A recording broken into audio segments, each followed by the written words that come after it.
Hello friends, आज की video का टॉपिक रहेगा द 100 ईयर्स वॉर। तो ये वॉर काफ़ी इम्पोर्टेंट है। इसके साथ और भी हैं। मैंने ट्राई किया है कि इसमें आपको कंप्लीटली बता सकें कि इस एक्चुअली वॉर में हुआ क्या था। तो चलिए स्टार्ट करके देखते हैं।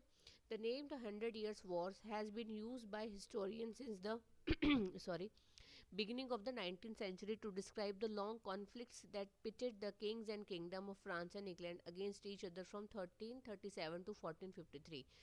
It means कि फ्रांस और इंग्लैंड के बीच में हुए 116 साल लंबे युद्ध के बारे में है, जिसको बाद में जाके इनाम दिया था द 100 ईयर वॉर्स.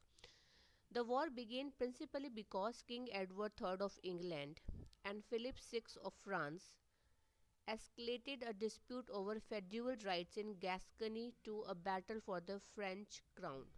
तो एक्चुअली फ्रेंच क्राउन को लेकर लड़ाई शुरू हुई थी एडवर्ड थर्ड और फिलिप्स सिक्स के बीच में.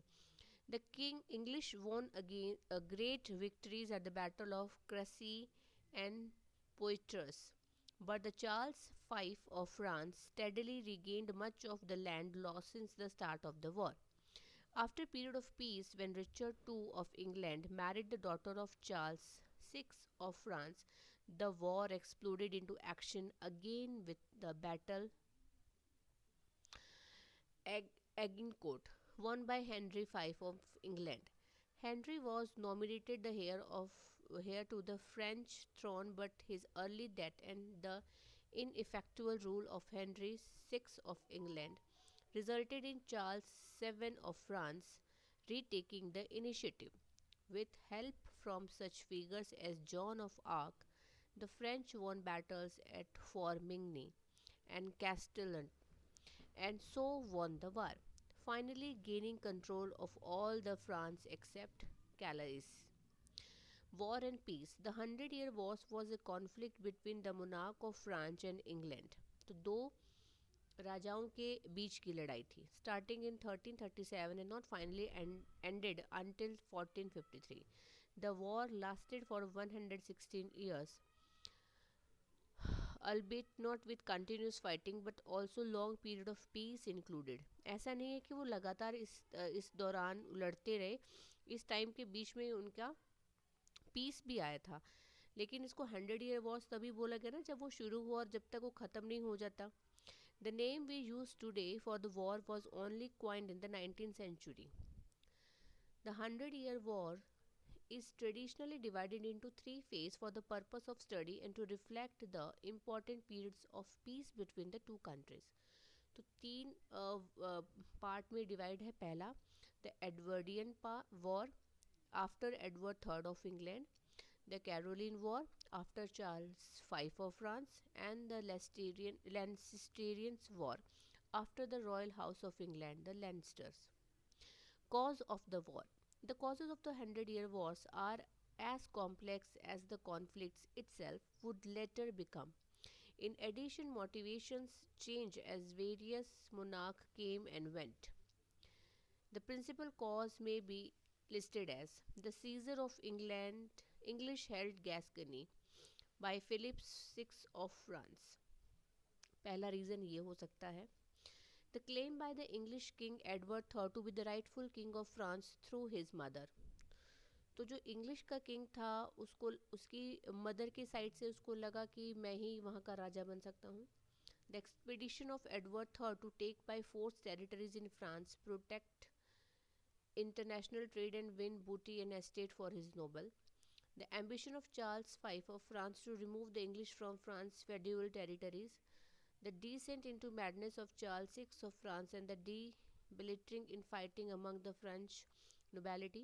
The ambition of Henry V of England to legitimate his reign in England and make himself the king of France through conquest. The determination of the Dauphins, future king of Charles VII of France, to regain his birthright and unify all of France. Consequence of the war. Consequence of the war.